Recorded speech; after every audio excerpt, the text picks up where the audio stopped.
So hello बच्चों, आज हम करने वाले हैं एमसीक्यू ऑन यूनियन लेजिस्लेचर। ठीक है। और ये हमारा चैप्टर नंबर 1 है सिविक्स का, जो कि आपके सेमेस्टर 1 में आने वाला है। और यही चीज़ हम प्रोसीड करेंगे हर चैप्टर्स के लिए, हर बुक के लिए। ठीक है। तो हम चाहते हैं वीडियो स्टार्ट होने से पहले हम चाहते हैं कि आप इस वीडियो को शेयर करिए अपने फ्रेंड्स के साथ, और 500 लाइक्स का हम टारगेट रख रहे हैं, ताकि हमें मोटिवेशन मिलता रहे और हम जल्दी से जल्दी आपके हर हर चैप्टर का और हर बुक का एमसीक्यू बनाएं जल्दी से जल्दी। ठीक है। तो चलो स्टार्ट करते हैं। तो पहला क्वेश्चन है बच्चों, in federal system of government the power is divided between. पहला ऑप्शन है central authority and various constitution unit. Second है फेडरल गवर्नमेंट। थर्ड है सेंट्रल गवर्नमेंट। फोर्थ है स्टेट गवर्नमेंट। तो इसका आंसर है A, central authority and various constituent units. तो जैसे ही हम क्वेश्चन बोल रहे हैं, मैं पॉज कर देना वीडियो, और उसके बाद आप पॉज करके आप देख लेना कि कौन सा आंसर है। ठीक है। पहले आप खुद ही गेस करना, उसके बाद हम करेंगे। सेकंड क्वेश्चन है, the constitution of India originally provided for their two tier government. तो इसमें कौन सा ऑप्शन होगा सही? पहला है स्टेट एंड यूनियन गवर्नमेंट, दूसरा है पंचायत एंड म्यूनसिपैलिटीज, थर्ड है state and district, and fourth है नन ऑफ दिस। तो इसमें करेक्ट आंसर है A, state and union government. Which government is more powerful? First option is central government, second is state government, third is both, and D is none of above. तो इसमें कौन सबसे ज़्यादा powerful होगा? Yes, आपको पता है, बिल्कुल सेंट्रल गवर्नमेंट जो होती है, जो सरकार किस में है? सेंटर में बैठी है। ठीक है। तो वो सबसे ज़्यादा क्या होती है? पावरफुल होती है। नेक्स्ट क्वेश्चन में आते हैं। There is a federal setup in India to maintain law and order, to maintain peace, to maintain allocation of power, और to maintain unity and integrity of India. तो answer number D is correct, to maintain unity and integrity of India. Next question में आते हैं। The division of power of non federal and unitary features are. Option A union list, option B state list, option C concurrent list, और option D all of the above. तो इसका correct answer है all of the above. तो अब आते हैं हमारे next question पे।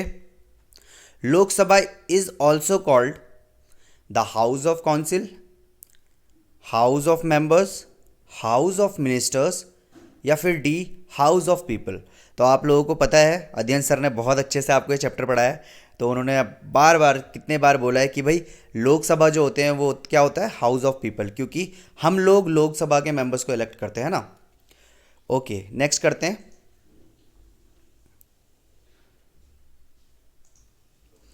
इन a democracy the people are their own masters. Our representative democracy where people exercise their dash power through their elected representatives. पहला है constitution power, supreme power, sovereign power, या फिर जुडिशियल पावर। ठीक है। तो इसका answer है सी, सोवरेन पावर। ठीक है। नेक्स्ट बढ़ते हैं। The maximum strength of Lok Sabha is. बहुत इंपॉर्टेंट क्वेश्चन है बच्चों, ये हमेशा आता है, बहुत बार पूछा भी गया है। ठीक है। तो मैक्सिमम स्ट्रेंथ ऑफ लोकसभा कितनी होती है हमारी? ए 460, बी 530, सी 290, या डी 550। ठीक है। तो कौन सा आंसर है सही हमारा? Answer number option number D 550। Uttar Pradesh is represented in Lok Sabha by how many members. ठीक है। तो कितने मेंबर्स है उत्तर प्रदेश के? तो सबसे पहले ये इंपॉर्टेंट इसलिए भी हो जाता है क्योंकि सबसे ज़्यादा मेंबर्स उत्तर प्रदेश के ही होते हैं, है ना। तो लोकसभा में सबसे ज़्यादा मेंबर्स किसके होते हैं? उत्तर प्रदेश के। और आपका जो आंसर है, करेक्ट आंसर वो है हमारा C, 80 members. The age needed for the member of Lok Sabha. ठीक है, कितनी एज होनी चाहिए लोकसभा को मेंबर होने के लिए? तो आपका पहला ऑप्शन है 25 ईयर्स, सेकेंड है 30 years, 35 years C, and D is 18 years. तो कितना ईयर होना चाहिए? About 25 years. 25 और 25 से बड़े उम्र के सारे क्या हो सकते हैं, ज्वाइन कर सकते हैं हमारे लोकसभा को। How many sessions are there in a year? कितने सेशन होते हैं एक ईयर में? तो आपका आंसर यहाँ पे देखिए 1, 2, 3 और 5। तो आपका option number C third is correct. ठीक है, कितने सेशन होते हैं एक साल में? 3। The period begin at 12 o'clock in the session of parliament is option number A 0 hour, और sorry question hour, option number B 0 hour, option number C debate hour, या option number D short notice hour. तो इसका जो correct answer है बच्चों 12 बजे कौन सा सेशन होता है? 0 hour। ठीक है। The speaker is the presiding officer of Lok Sabha and he ranked higher than ministers, prime minister, cabinet minister, या all of the above.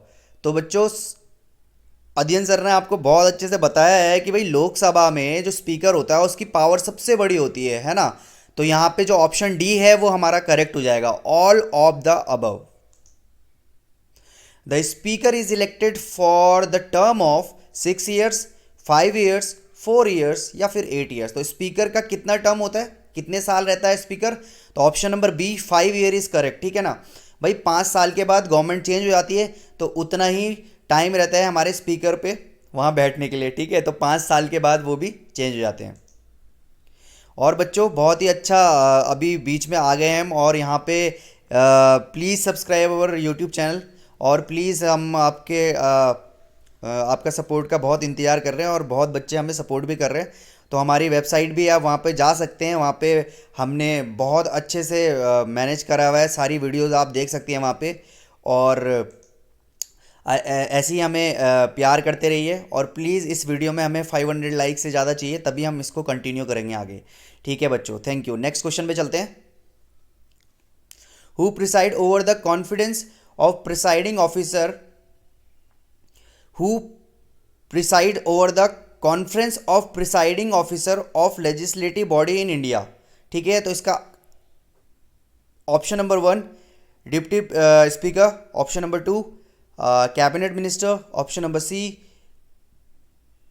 Council of minister, या फिर ऑप्शन नंबर डी स्पीकर। तो कौन प्रिसाइड करता है? ऑप्शन नंबर डी स्पीकर करता है। ठीक है। नेक्स्ट क्वेश्चन है maximum strength of Rajya Sabha is? Maximum strength क्या है राज्यसभा की? 280 मेंबर, 230 मेंबर्स, 150 मेंबर, या 145 मेंबर्स। तो ऑप्शन नंबर सी यहाँ पे करेक्ट हो जाएगा, 250 मेंबर्स। ठीक है, मैक्सिमम स्ट्रेंथ राज्यसभा की कितनी है? 250 members. Who nominate the member of Rajya Sabha by whom they are elected? the nominated members of Rajya Sabha by whom they are elected? ठीक है, तो राज्यसभा के जो नॉमिनेटेड मेंबर होते हैं कौन इलेक्ट करता है उसको? ठीक है, तो सबसे पहले वो तो हमें पता है कि भाई प्रेसिडेंट करता है, पर कितना करता है देखते हैं। Option number 1 13 members of nominated by the PM, गलत है बिल्कुल। 13 members of nominated by the president, बिल्कुल गलत। 12 member nominated by the president, बिल्कुल सही है भाई। प्रेसिडेंट करता है इलेक्ट, और सिर्फ 12 मेंबर को इलेक्ट करता है। ठीक है, राज्यसभा में। तो बहुत ही अच्छा क्वेश्चन है ये। क्वेश्चन नंबर आंसर इसमें है आपका आंसर नंबर सी। ठीक है, 12 members nominated by the president of India. ठीक है, the members of Rajya Sabha are elected by elected for a period of, यहाँ पे the member of Rajya Sabha are elected for the period of 6 years. ठीक है, यहाँ पे जो आंसर करेक्ट आंसर है वो है A 6 years. The power of Lok Sabha and Rajya Sabha are, Lok Sabha more powerful, Rajya Sabha is more powerful, both are unequal, या फिर डी बोथ आर इक्वल। तो लोकसभा और राज्यसभा की दोनों की पावर इक्वल होती है। ठीक है, तो option number D is correct. ठीक है, नेक्स्ट क्वेश्चन में आते हैं। The member of parliament can move adjournment motion, बहुत इंपॉर्टेंट है बच्चों, इससे बहुत अच्छे क्वेश्चन आएंगे। एडजॉर्नमेंट मोशन क्या होता है भाई? सबसे पहले तो मैं आपको एक बात बता दूं कि जब भी हम लेट्स सपोज हम स्कूल में जाते हैं, तो स्कूल में हमारे से पहले से ही पीरियड होते हैं कि भाई इसमें मैथ्स का, इसमें साइंस का, इसमें ये वाला पीरियड। तो वैसे ही हमारा जो पार्लियामेंट होता है उसमें भी पहले से ही सेशन होते हैं कि भाई इस जगह पे यही होगा, वो पहले से ही प्री डिसाइडेड होता है।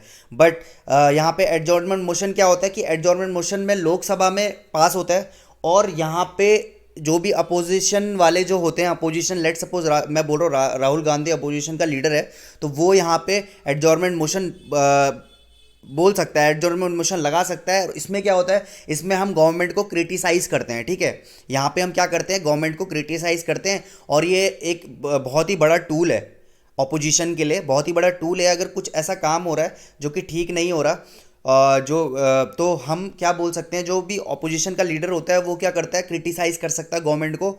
और इसके लिए क्रिटिसाइज करने के लिए 50 मेंबर्स की ज़रूरत होती है, ठीक है। तो बस आपको इतना याद रखना है कि एडजॉर्नमेंट मोशन जो होता है वो क्रिटिसाइज करने के लिए होता है गवर्नमेंट के लिए। बहुत ही इंपॉर्टेंट है ये, या आने के चांसेस बन जाएंगे, ठीक है। तो और अपोजिशन लीडर जो होता है वही क्रिटिसाइज कर सकता है, ठीक है, गवर्नमेंट को। तो आज से मेरे ख्याल से 4 या 5 साल पहले राहुल गांधी ने एडजॉर्नमेंट मोशन करा था, जहाँ पे बहुत सारे जो राइसेस थे, क्रॉप्स थे, वो डिस्ट्रॉय हो गए थे हेल के वजह से, ओले जो पड़ते हैं उसके वजह से। तो वहाँ पे एडजॉर्नमेंट मोशन लगाया था। तो ये याद रखना, एडजॉर्नमेंट मोशन क्या होता है, क्रिटिसाइजिंग द गवर्नमेंट को क्रिटिसाइज करने के लिए होता है, ठीक है। Who among the following does not take oath of the office, कौन ओथ नहीं लेता ऑफिस में, ठीक है। तो सबसे पहला है president, prime minister, vice president या फिर स्पीकर। तो इसका करेक्ट आंसर क्या है बच्चों, इसका करेक्ट आंसर है स्पीकर। स्पीकर ओथ नहीं लेता है ऑफिस में, ठीक है, बहुत इंपॉर्टेंट है ये भी, ठीक है। If the position of president and vice president are vacant, who officiate as the president of India. तो अगर अगर ऐसा हो जाए कि प्रेसिडेंट और वाइस प्रेसिडेंट की सीट वैकेंट हो जाए, या ऐसा कुछ हो जाए कि उनकी डेथ हो जाए उसके काल में, और वहाँ पे प्रेसिडेंट और वाइस प्रेसिडेंट की, तो उस केस में कौन प्रेसिडेंट ऑफ इंडिया बन सकता है। तो प्राइम मिनिस्टर बन सकता है, स्पीकर ऑफ लोकसभा बन सकता है, स्पीकर ऑफ राज्यसभा बन सकता है। यहाँ पे राज्यसभा होगा, इसको थर्ड वाला ऑप्शन है वो राज्यसभा है, ठीक है। और जो फोर्थ ऑप्शन है वो चीफ जस्टिस ऑफ इंडिया, ठीक है। तो option number D is correct, the chief justice of India हमारा प्राइम प्रेसिडेंट बन जाएगा अगर वाइस प्रेसिडेंट या फिर प्रेसिडेंट की सेशन में ही डेथ हो जाए, या फिर वो उन्होंने अपना रिज़ाइन कर दिया। तो उस केस में कौन बन सकता है, हमारा vice president, the chief justice of India, ठीक है। नेक्स्ट क्वेश्चन में आते हैं। The Council of Minister has to resign if no confidence motion is passed by the majority of member of। No confidence motion कहाँ पे लागू होता है, किस मेंबर किस पार्लियामेंट में यूज़ होता है ये। तो पहला वाला है राज्यसभा में, लोकसभा में, बोथ में, या ऑल ऑफ द अबव में। तो नो कॉन्फिडेंस मोशन जो होता है बच्चों वो होता है लोकसभा में पास, ठीक है ना। तो ये आपको पता होगा। चलो नेक्स्ट बढ़ते हैं। विच of the following may be considered the pressure groups. तो प्रेशर ग्रुप्स किसको कंसिडर किया जाता है, ठीक है, बहुत इंपॉर्टेंट क्वेश्चन है ये भी। तो मेंबर ऑफ लोकसभा को, मेंबर ऑफ कैबिनेट को, मेंबर ऑफ पंचायत को, या मेंबर ऑफ ट्रेड यूनियन को। तो करेक्ट आंसर है इसमें बच्चों option number D, member of trade union, ठीक है। ट्रेड यूनियन जो होता है उस पर काफ़ी प्रेशर होता है, इसलिए प्रेशर ग्रुप उसको बोला जाता है, ठीक है। नेक्स्ट बढ़ते हैं। How many seats of Lok Sabha are elected from Uttar Pradesh. ये क्वेश्चन आ चुका है, ये बहुत इंपॉर्टेंट भी है क्योंकि इसमें मैक्सिमम नंबर्स, ठीक है, क्योंकि उत्तर प्रदेश खुद ही इतना बड़ा राज्य है, ठीक है, ज़्यादा पॉपुलेशन है वहाँ पे, तो वहाँ से भी लोग ज़्यादा इलेक्ट होते हैं लोकसभा के लिए, जो कि है ऑप्शन नंबर डी 80, ठीक है, 80 लोग। How many members of Lok Sabha are elected from Uttarakhand. Okay, Uttarakhand में कितने मेंबर्स इलेक्ट होते हैं लोकसभा के लिए। तो ऑप्शन नंबर ए है 5, ऑप्शन नंबर बी है 6, ऑप्शन नंबर सी है 3, ऑप्शन नंबर डी है 4। तो करेक्ट आंसर है बच्चों 5। उत्तराखंड से मैं बिलोंग करता हूँ, इसलिए मैंने उत्तराखंड का क्वेश्चन रख लिया। नेक्स्ट करते हैं। Who heads the union territory of India. बहुत ही इंपॉर्टेंट क्वेश्चन है, कौन हेड करता है यूनियन टेरिटरी ऑफ दिल्ली, ठीक है, इंडिया बोल रहा हूँ। Who heads the union territory of Delhi, कौन हेड करता है। प्राइम मिनिस्टर करता है, प्रेसिडेंट ऑफ इंडिया करता है, होम मिनिस्टर करता है या बोथ करते हैं, ए एंड बी? तो इसका जो करेक्ट आंसर है बच्चों वो है president of India. President of India head करता है यूनियन टेरिटरी ऑफ दिल्ली, ठीक है। नेक्स्ट क्वेश्चन में आते हैं। In which of the following union territories council of minister are elected? बहुत ही इंपॉर्टेंट क्वेश्चन है ये भी। In which of the following union territories council of minister is elected? तो पहला है दिल्ली, दूसरा है लद्दाख, तीसरा है चंडीगढ़, और फोर्थ है डी है दमन एंड दियो। तो इसका जो करेक्ट आंसर है बच्चों वो है option number A, Delhi. Who appoints the chief minister of Delhi? ये भी बहुत इंपॉर्टेंट है। Prime minister, president of India, home minister या नन ऑफ द फॉलोइंग? तो करेक्ट आंसर इसका क्या है मेरे प्यारे बच्चों? इसका करेक्ट आंसर है बी, प्रेसिडेंट ऑफ इंडिया। तो बच्चों हमारा 30 क्वेश्चन की जो सीरीज़ है, हर चैप्टर में हम 30 क्वेश्चन लेकर आने वाले हैं। ये हमारा सिविक्स का पहला चैप्टर था यूनियन लेजिस्लेचर में, ठीक है, पार्लियामेंट ऑफ इंडिया। और बच्चों हम ये चाहते हैं कि प्लीज़ आप हमें सब्सक्राइब करें और शेयर करें ज़्यादा से ज़्यादा। तो जितना आप शेयर करेंगे उतना ही जल्दी हम नई वीडियोज़ आएंगे। पूरे सब में हम वर्क कर रहे हैं, physics, chemistry, biology, history, civics, geography, mathematics, सब में हम एमसीक्यू लेकर आने वाले हैं। और प्लीज़ हमें सब्सक्राइब करिए। हम इस वीडियो की जो टारगेट रखेंगे वो रखेंगे 500 लाइक्स का। जैसे ही 500 लाइक्स आएगा तुरंत हम नया वीडियो अपलोड कर देंगे, ठीक है बच्चों। So please do like, share and subscribe our channel. Love you guys.